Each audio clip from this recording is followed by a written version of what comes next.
Hey, what's going on, everybody? Manny here once again. Welcome to DFS Zone. I have a brand new video for you, ladies and gentlemen, but before I get started, like always, I appreciate you guys drop a like. If you're new to the channel, it's your first time here, you've never ever seen any of my lineup advice videos, hey, the only thing you need to do to be a part of the community and get this information on a consistent basis is to become a subscriber to the channel. So make sure you subscribe down below. Make sure you put on your post notifications. This way you don't miss out on any of those lineup advice videos when I upload. With that being said, today is Monday. It is February the 11th, 2019, and we have a 9-game slate in the association. And let's get right to it, man, right to the top. As you can see here on FanDuel, got the top dogs of the day. To be honest with you, I kind of like a little bit of Giannis. I do like a little PG-13 today.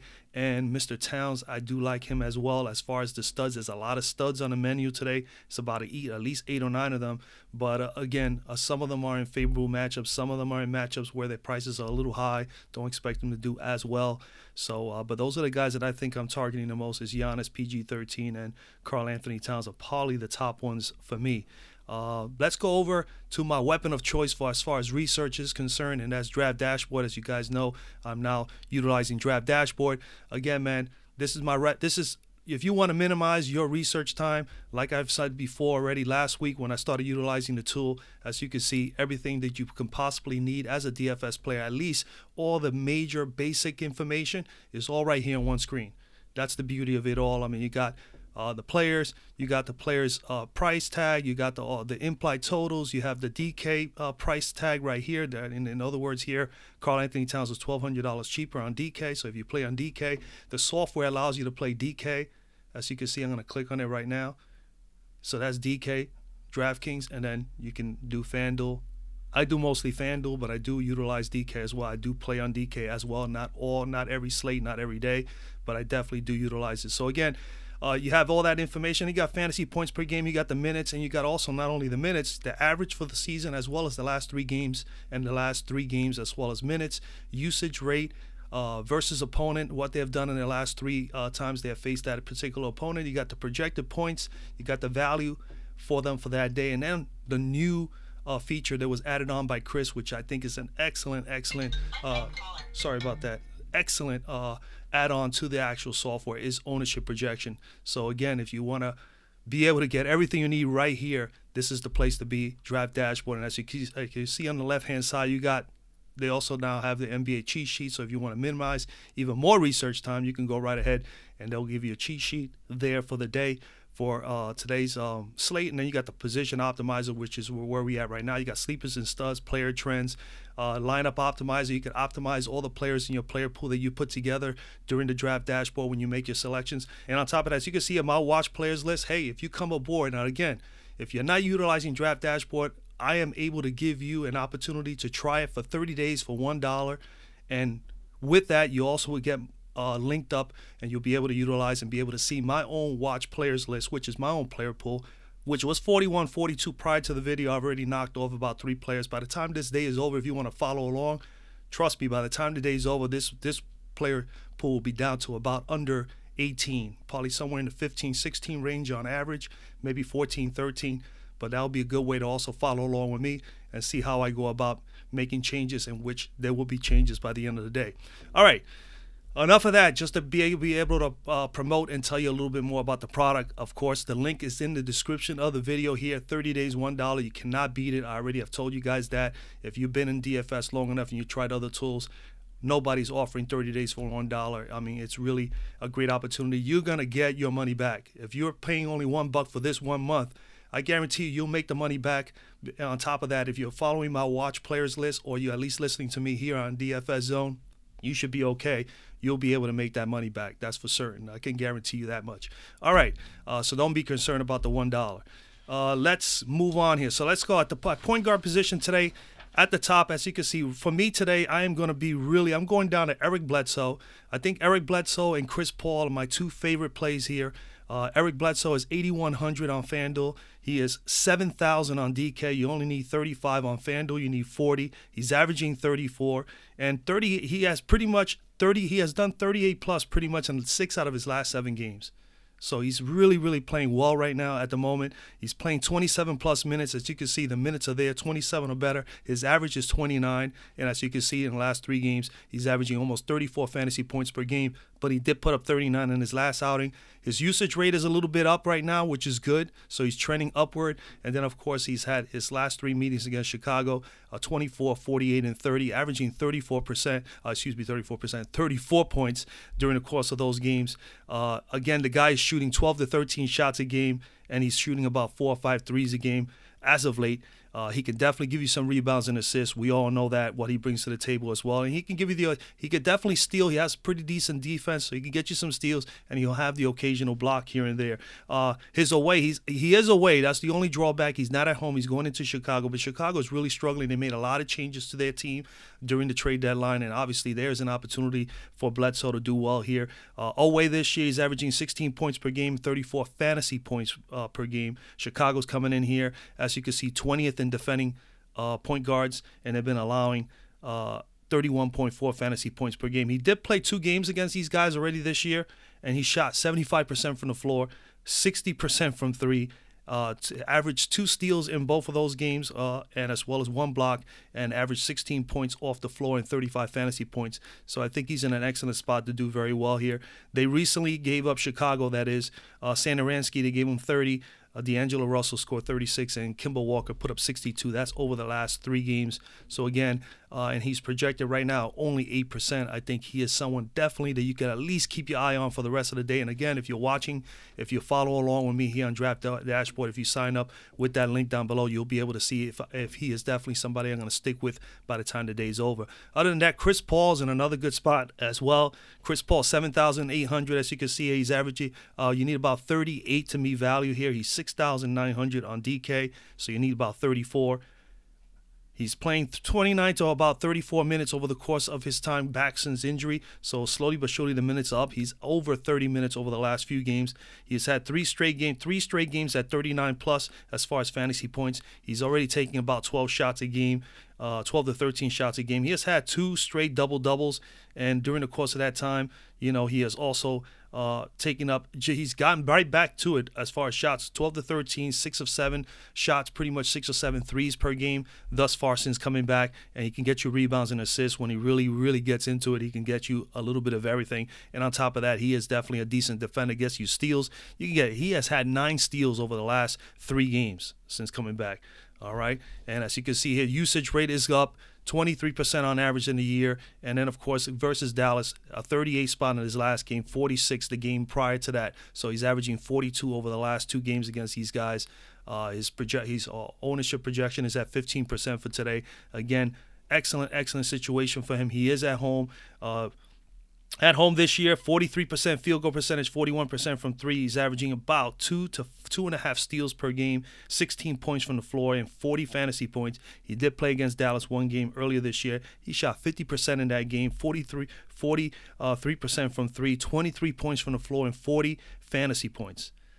He's going up against this team there. Dallas is 22nd defending point guards, and they've been giving up 33.3 fantasy points per game to opposing point guards as of late.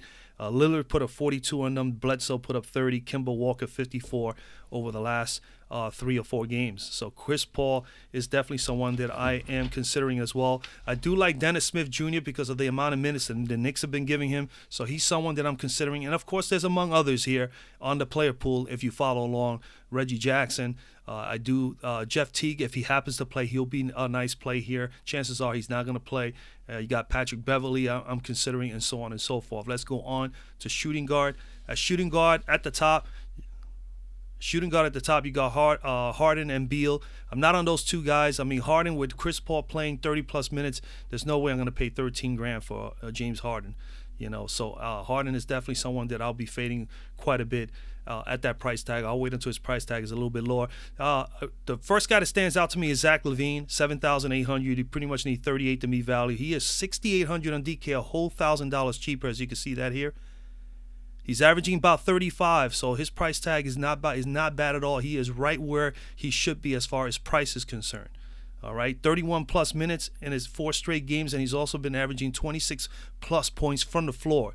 So he is shooting the hell out of the ball as of late. He's done that in 3 straight games. He also has had 39-plus fantasy points over the last 3 games as well. So he's red hot. As you can see, 40, 42, and 53 over the last 3 games. That's 40-plus. And then, of course, the minutes are there. he's actually trending upward in minutes as well, averaging 34 for the season. He's up to 35 to as much as 37 over the course of the last 2 games. And then his usage rate is dropped down a little bit, but he has really been efficient for the amount of usage he's been getting as of late. We're still netting himself 40 and 42 and 53 fantasy points. He's played Milwaukee in the last 3 games, 47 and 29. He's averaging 38. And he's coming in here at home, 47% field goal percentage, 31% from 3, averaging 24 points per game and 39 fantasy points per game. He is still shooting he has actually been increasing his shots. He's been shooting 17 to 18 shots per game as of late and 3 or 4 threes per game.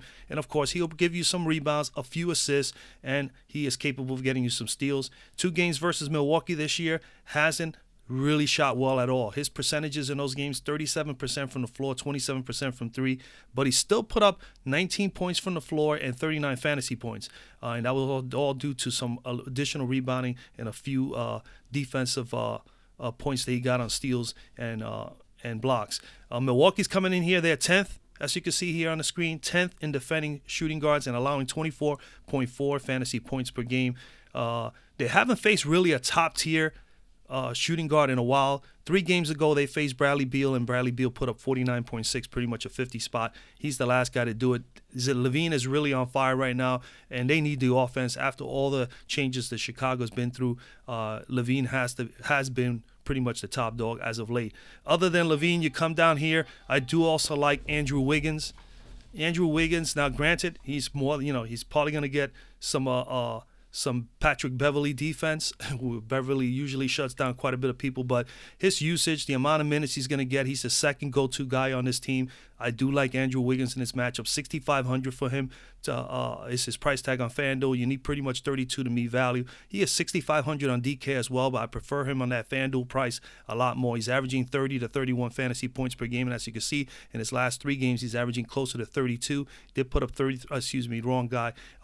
He's averaging 30. As you can see, his last 3 games, 50, 51, and 22. But in the last 2 games, just 50, 51. He's just shooting the lights off. 49 plus in 2 straight games. He has played 34 plus minutes during that stretch. He's taking 16 to 17 shots a game from 13 to 14 shots a game. He obviously can also get you some rebounds and some steals and some assists.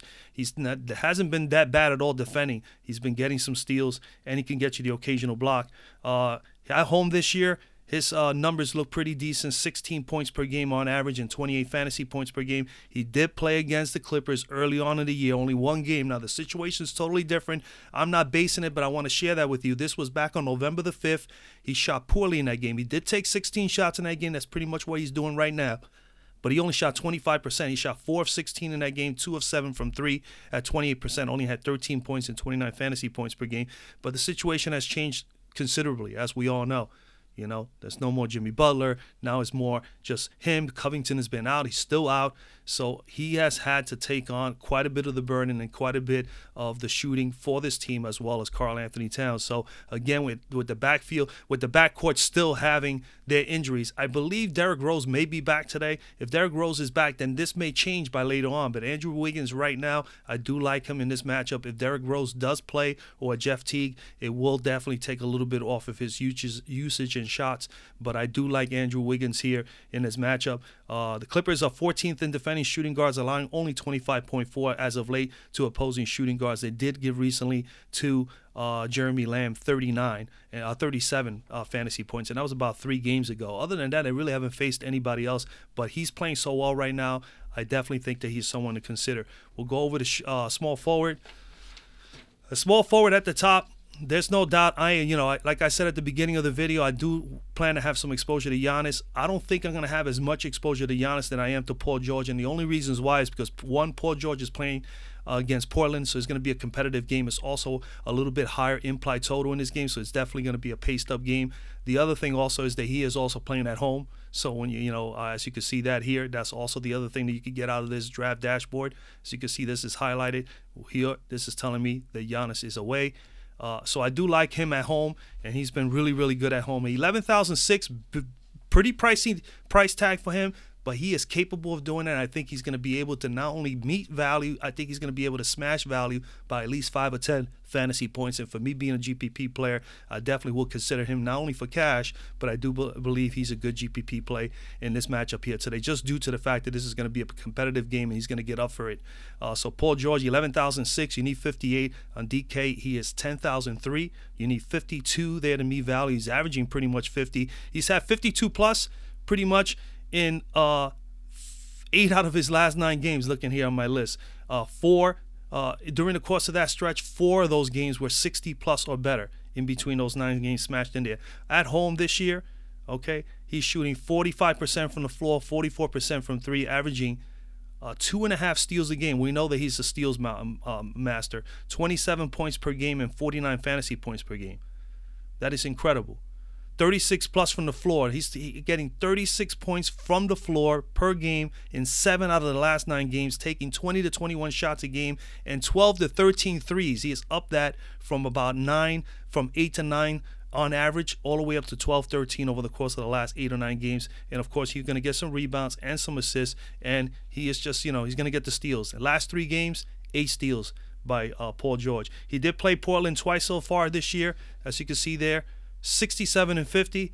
In those 2 games, he shot 46% from the floor, 53% from 3, with 3 steals per game and 36 points from the floor per game with 58 fantasy points. He totally has smashed them.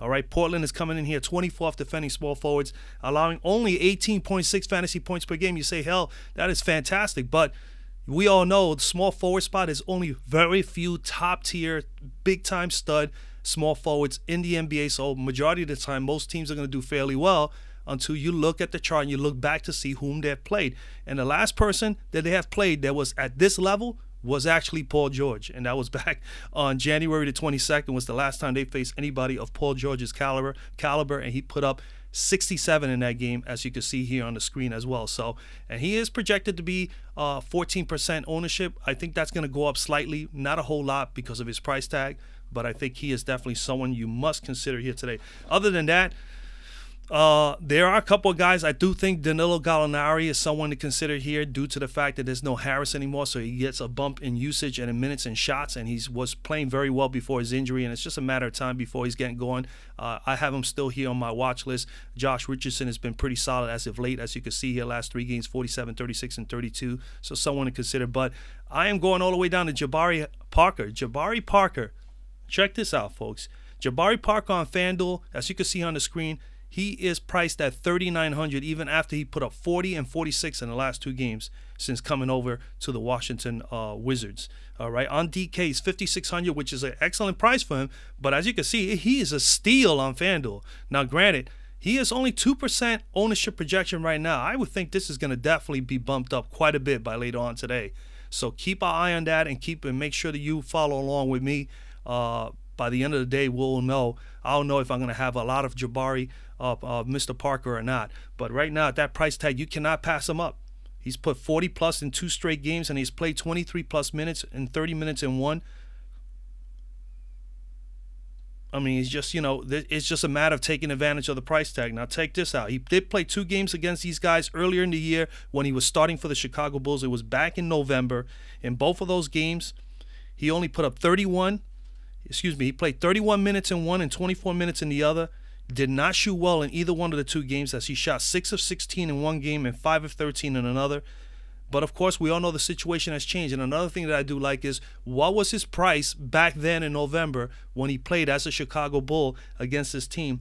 He was $7,300 in one game, and in the other game he was priced at $6,100. And here he is right now. Had 2 solid games in a new team, all fired up. Jeff Green more than likely injured, possibly not going to play. Jabari Parker more than likely is going to come in, maybe possibly start. If he starts and there's no Jeff Green, you got to lock him up at that value of $3,900. We're getting a major discount from his $7,300 price tag the last time he played this team back in November when he was a member of the Chicago Bulls. So Jabari Parker in play for me as well. There'll be others that as you can see here, if you follow me on my watch player pool, you're going to see I got Otto Porter. I got a few guys here, Willie Barton, a couple of guys that I'm definitely going to be doing some more research on. And by later on, I'll know where I'm at. Power forward. At power forward today, at the top, I do like. I do have Blake Griffin here. I don't think I'm going to be going with Blake Griffin. I do like Lauri Markkanen. Markkanen here at 8,300, definitely someone I'm considering. 42 you need to meet value. He is 7,900 on DK. You need 39 from him there. He's averaging 33, but he's been on fire as of late. His 33 average over here, but look at that. He had a 38 in his last game, 56 and 43. So he is right now trending way upward. He is trending so up from his normal average of 33. The minutes are there. The usage rate is a little bit down, and even then, he is still performing at a high level. 24% in the last game, still 27 and 25. So he's pretty much still the same, even though it was 1% less usage in the last game. He is projected to put up almost nearly 40 fantasy points here. As you can see, 39.7, and he is at ownership projection right now at 11. I do like Lauri Markkanen here. 38 plus in 6 out of his last 8 games. He's had 30 plus points from the floor. Regular points in 3 out of his last 4 games. He's on fire, playing 34 plus minutes over the course of those games and has played as high as 40 minutes. He has had also 3 straight double-doubles, folks. 3 straight double-doubles. He's taking, as of late, 17 to 18 shots per game as opposed to his original 13 to 14 shots per game. And he's taking 7 to 8 threes as well.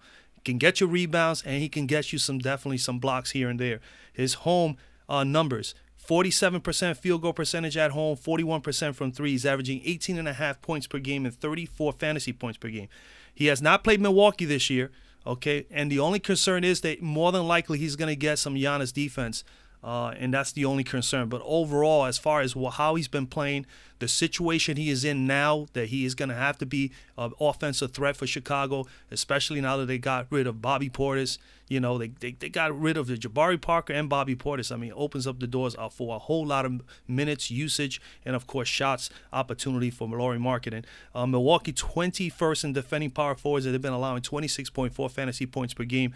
The last few players, Jeff Green put up 30. Ariza put up 27 the game before that. Siakam 37. That's over the course of the last 5 games. Those are some of the most notable players that they have faced.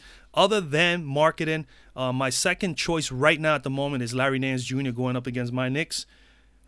Nance is here at 7,100. You need 35 on DK. He's 5,900. You need pretty much 29 to meet value there. He's averaging 28, so he's not too far away from where his average is at.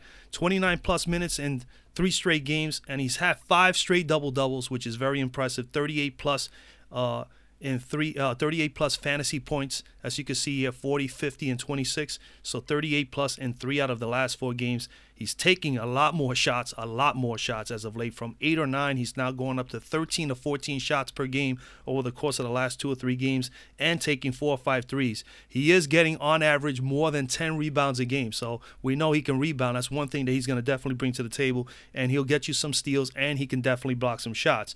At home, his home numbers at Cleveland this year, 53% field goal percentage from the floor, 33% from 3. He's averaging only 9 points per game. We know his specialty is rebounding and getting blocks and steals, 26 fantasy points per game. He did play against New York earlier this year and only had 3 points in that game from the floor.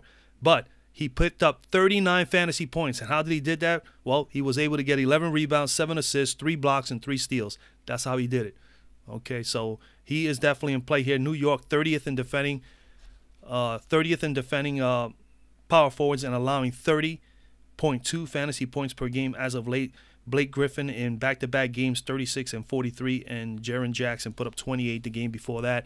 So I think Larry Nance Jr., especially if there's no Kevin Love. Now, there is a possibility Kevin Love play. If Kevin Love plays, yeah, you're definitely going to have some consideration for Kevin Love. If he plays, and we know that he's going to start at his price tag of $4,600, he's only $4,600, Kevin Love, if he plays. Now, if he plays and he starts and he's going to play more than 20, 22 minutes, I will lock him in myself for $4,600 because he could probably go off and get you 25, 30 in that short period of time. That's something we got to definitely keep an eye on. So Kevin Love will be in play. All right. Among other guys, as you can see here, I got Siakam highlighted. I got Bobby Portis. I mean, this is going to be narrowed down. Then, of course, you got a couple of, valley plays down here. You got to always consider Chris and Saric as of late. Chris has been getting some minutes, okay? Paul Millsap out. You got to consider Mason Plumlee. Mason Plumlee is going to be in play. And, of course, like I just mentioned, Kevin Love at $4,600. He is much more pricier on DK. I think he's like $7,000 or something like that. Where is he? Yeah, he's $2,700 more expensive on DK. So, again, If he plays, this is the place to play him at on FanDuel. So again, ladies and gentlemen, we'll keep our eye out for that. Make sure we follow the news and see what's going on. At center, I'm just going to speak. I'm going to mention just a few guys here. At the top, I definitely, like I mentioned earlier at the beginning of the video, that I will have some exposure to Karl Towns. I do think he's in a fine situation. 11,002, you need 56.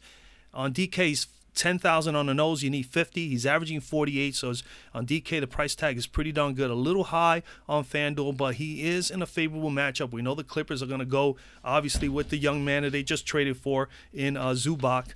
So and I do like Zubac as a value play here as well. So keep that in mind. So if you're not on Towns, definitely, at least if you want to pay up somewhere else, you'll use Zubac as one of those possible plays. But Karl Towns, again, 51, 45, and 51 in the last 3 games. He's trending above his average. He has had 4 out of his last 5 games with double-doubles, and he's had 26+ in 4 straight games as far as fantasy points. As far as floor points, 26 points per game from the floor in 4 straight games. As you can see, his usage rate has been up 33% from 28 over the last game, and of course against the Clippers, very nice numbers, 55 and 56 in his last 2 games. So he's pretty much averaging 55 over the last 2. All right. His home numbers this year: 50% from the floor, 50% from the floor, 36% from 3. He's averaging 13 rebounds per game in Minnesota, 2 blocks a game, 1 steal, 23 points per game, and 51 fantasy points per game. He's taking about 16, 17 shots a game, 3 or 4 threes per game. He's averaging easily over 10 rebounds per game as well as of late. And, of course, we know he can get you some steals and blocks, as he has been a little bit better defender this year as far as getting steals and blocks. 1 game versus the Clippers this year, 61% field goal percentage in that game. He did get 12 rebounds in that game, 4 blocks, 3 steals, 20 points from the floor, 52 fantasy points. The Clippers coming in here 27th in defending centers and allowing 29.8 fantasy points per game. They recently did give up 52 to Turner, 29 to Ibaka, and then before that, Mr. Drummond put up 39. Okay, so Towns in play. Other than Towns, I do like coming down and paying down in price, and you got to consider the new add-on to the Knicks, DeAndre Jordan. Going up against Cleveland, 6,600. You need 33 to meet value. On DK is 5,800. You need 28. He's averaging 33. And he's right there, priced perfectly on FanDuel and priced under his average on DK. So just due to the fact of the price and knowing that he can get you possibly 50 in this matchup, definitely is intriguing to me, DeAndre Jordan. All right, and I love his chances even more because he more than likely is going to go up against Larry Nance, who's been playing center. I think that's a good matchup for DeAndre. We know DeAndre is only going to get little putbacks. He's mostly rebounder. He's mostly going to go out there and get shot blocks and try to get some steals and just defend. That's what we need DeAndre Jordan for, and that's how we're going to get his fantasy point totals. He's only playing about 25+ minutes since joining the Knicks. Last 4 games as a Knickerbocker. 3 out of his last 4 games he has had double-doubles, and 33+ in 3 out of his last 4 games. He, of course, like I said, he can definitely get you around 50. If he plays 30 minutes or better, he'll have a very, very good chance to get us more than 35, 40 fantasy points in his game. All right, but just due to the fact that he is in that position, I think he is someone we got to consider. You know, usage rate is 14% on average, but as you can see, last game for New York, 24%. And as you can see, his numbers have been really beautiful. 49 average against Cleveland, 52 and 56 in his last 2 meetings against them. And he's right now projected at only 1% ownership. So definitely someone to consider. Other than that, I do like I mentioned, I did mention Mason Plumlee in the power forward spot, but he falls into center here. I know he's PF eligible on DraftKings. He is definitely someone to consider with no Millsap. If Millsap is out, he is definitely in a situation where he is going to need to play, and he's been playing very well. 31 and 39 in the last and 37 over the course of the last 3 games. He's averaging about 35, 36 fantasy points from a 23 average. And look, the minutes are up. Usages are slightly a little bit up over the last 2 out of the 3 games. And again, it doesn't matter how he's played against Miami here. Miami, we don't know whom is going to defend him. They just never know if it's going to be Johnson, if it's going to be Olynyk, if it's going to be Bam. It's just a weird situation. They're just as bad as the Knicks, Miami, when it comes to that as far as playing players. So again, I mean, I think those are the guys you want to consider. I don't think I finished up with Cleveland with Mason Plumlee I mentioned, right? So Mason Plumlee, and other than that, Zubac.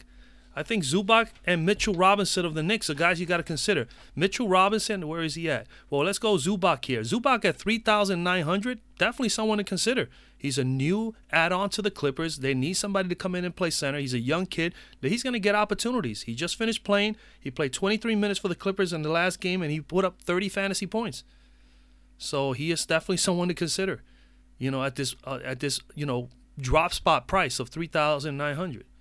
Other than that, you got to consider, like I said, Mitchell Robinson. Where is he at? The Knickerbocker.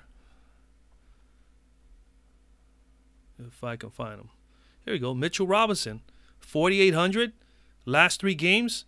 22 minutes. 15 minutes. 23 minutes. You'll say, damn, that's not a whole lot of minutes. Look at his production. 22 minutes, 32 fantasy points. 15 minutes, 29 fantasy points. 23 minutes, 31 fantasy points. He put up 29 plus in those 3 games, and he only averaged like about 18, 19 minutes when you put the 3 games together. That's incredible. That's more than 1.1 fantasy point per minute. So, I mean, if he gets a little bit of a bump more in the 20 to 22 point range for 4,800, you only need 23, 24. He's very much capable of getting you that in a short period of time. So, but I would probably more lean towards Zubac at 3,900. And that's pretty much it. That's where I'm at, ladies and gentlemen. So again, man, follow along. If you're not on Draft Dashboard yet, try the Draft Dashboard for 30 days. $1. I assure you, by you just following me, watching my players list, which you're going to have access to, you got to use that link down below to be able to do that.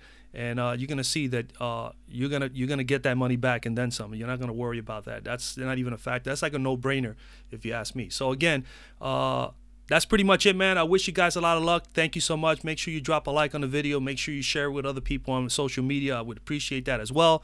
And again, if you the first time here, you haven't subscribed to the channel, make sure you do so. We got Major League Baseball coming around the corner. We're going to be doing that. I may be time to time doing a little bit of NASCAR as well. So be on the lookout. A lot of little things coming the way. I'm going to try to evolve into other sports as well this year. I mean, during the course of this year. So definitely follow along. And other than that, also follow me on Twitter. I always put the last lines that I'm considering a half hour before lock. So definitely stay posted on that. That is DFS Zone, excuse me, at DFS_zone. That information, my social tags, all that information is down in the description of the video as well. Good luck, everybody. I'll see you guys tomorrow.